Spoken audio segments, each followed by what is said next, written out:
What's going on, YouTube? It's been a minute. My name's Jake, and today I'm going to show you guys how to false chord scream. Now, if you don't know what a false chord scream is, I'm not going to get into like the anatomy of it right now. I would like to eventually, in a future video, I would like to actually go over and have like a full vocal course for free or some shit. But for reference, some bands that do it would be like bands like Cannibal Corpse, Suicide Silence, Lorna Shore. I know Termina, Andy Sizek does it.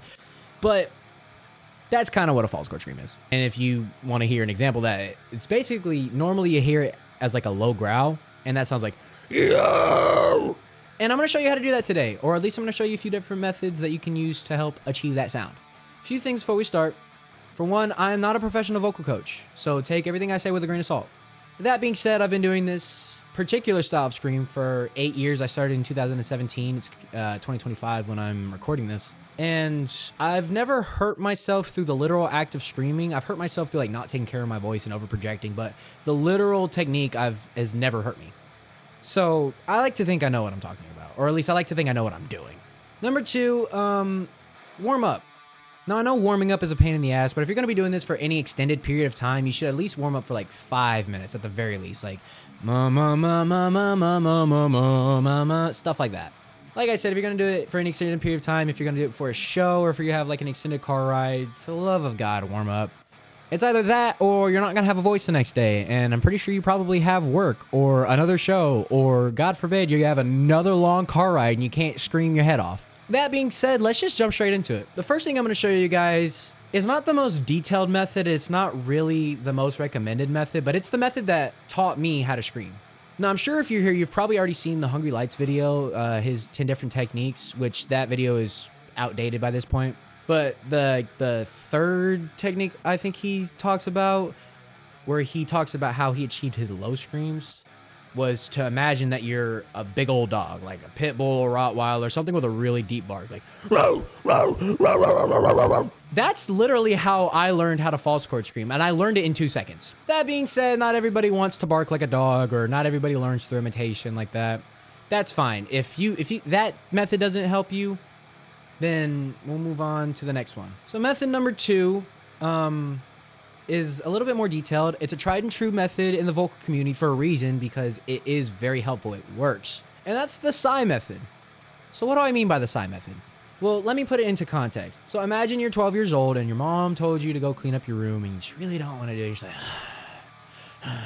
start there. You want to start with a really breathy sigh. From there, you want to progressively make it more and more aggressive. What that's going to sound like is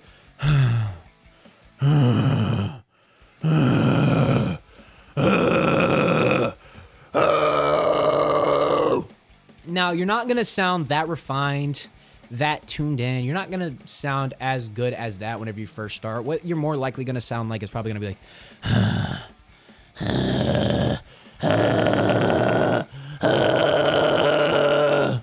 and if you're able to achieve that noise, then great. You learned how to false chord scream.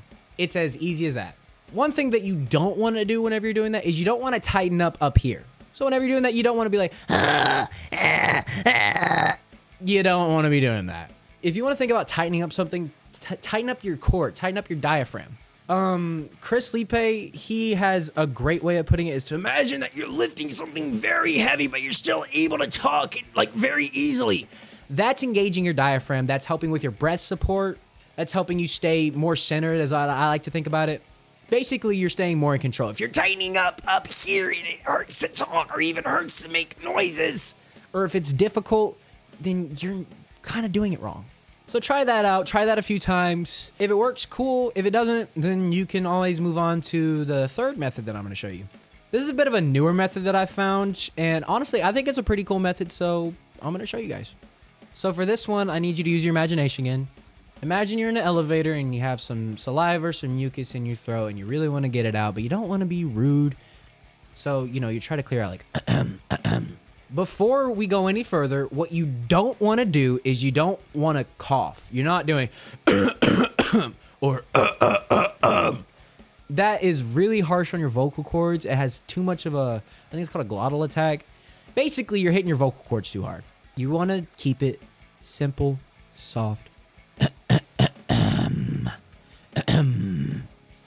Now hear that little rumbly at the very end where you go Do that, but once you get that down, open up your mouth. You basically learned how to do it. If you're getting that noise, congratulations, you're using your false chords and you're technically screaming. Now, of course, it may not sound like a scream. So what do you do to actually make it sound like a scream once you're able to, make these noises of Big thing is you want to project it. What helped me with projection was I'm naturally a little bit more of a lower screamer when it comes to false chords. So it helped me to go lower. Basically, I'm making space in somewhere in my body. I like to think I'm making space in my throat to let the air project itself to resonate more. And you want to use your diaphragm to help do that. Mess around with your voice, mess around with projection. Try not to overdo it, though. If you're getting a sound like you're doing too much. All right, you don't have to be going at 100% core efforts, whatever the hell. You don't want it to be super loud. It doesn't need to be super loud, because 9 times out of 10, if you're doing this for like a band, you're going into a microphone. That's not that loud.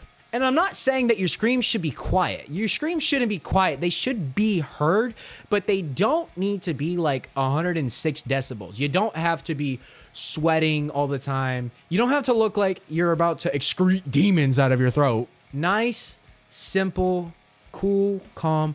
Oh. So what do you do once you have the sounds down? How do you make more sounds? You might be asking yourself, Jake, you do more than just, than just your mid screams. How do you do your lows? How do you do your highs? How do you do your pig squeals? Well, I'm here to tell you that it's all the same technique. How you make different sounds is your mouth shape and your tongue placement. So what do I mean by that?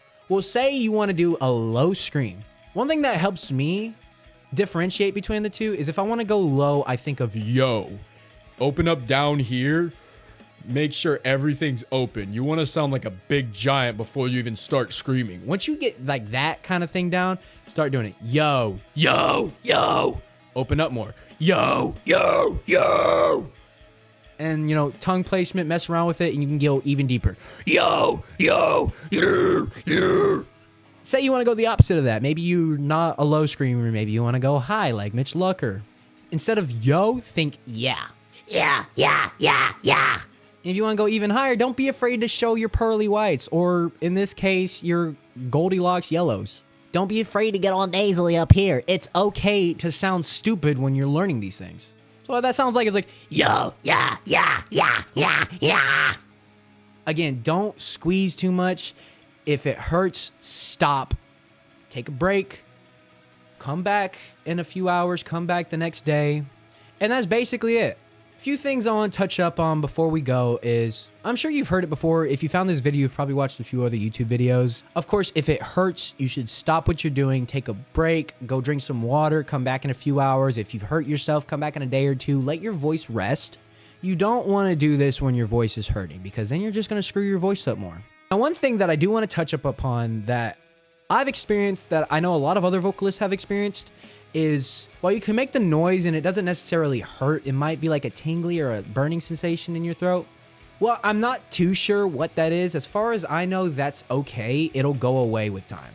Of course, if it's actually affecting your ability to scream, you might want to take a step back, project less, reassess your technique, try new things. But if you can still scream healthy and you can still talk and nothing really is out of place, it just feels a little weird. As far as I know, that's perfectly normal. I had that same sensation and I'm doing the exact same technique that I was doing back then as I'm doing now. In my opinion, that's natural, because if you haven't done this before, your voice isn't used to making these sounds. So it's going to feel some of that friction and it's going to feel weird. But if it doesn't hurt and if you can still talk and go up into your head voice and falsetto and stuff like that, and it still, sounds perfectly crystal clear, then you're doing it right. Another thing is, guys, do not be afraid to experiment. In my opinion, doing vocals is one of the funnest things I've done in music, because I've gotten to find out so much more about how my voice works. I've gotten to do a lot of cool things with my voice, like learn how to pig squeal, learn how to do like, yeah, buddy, stuff like that, and just learn how to not hurt. So make stupid noises. If it sounds stupid, embrace it. You're gonna sound stupid. You're gonna sound dumb whenever you first do this. It's okay. Everybody starts somewhere. That being said, that's basically all I got for you guys today. I'm gonna put links in the description to videos that helped me learn how to false chord scream. Eventually, I would like to make a full like course in the future, free videos. I want to touch up on how to fry scream because that is another technique that you can learn to scream with. But yeah, I hope this was helpful. If you have any questions, comments, concerns, leave them down in the comments. I'll try to get to as many questions as I can. I'll answer as much as I can. Like I said, I'm not a professional, but I do know a thing or two about what I'm doing. I think someone's arguing outside. But yeah, hope you guys enjoyed. If you did, drop a like, subscribe, all that other things that YouTubers say. And yeah, I'll see y'all guys in the next one.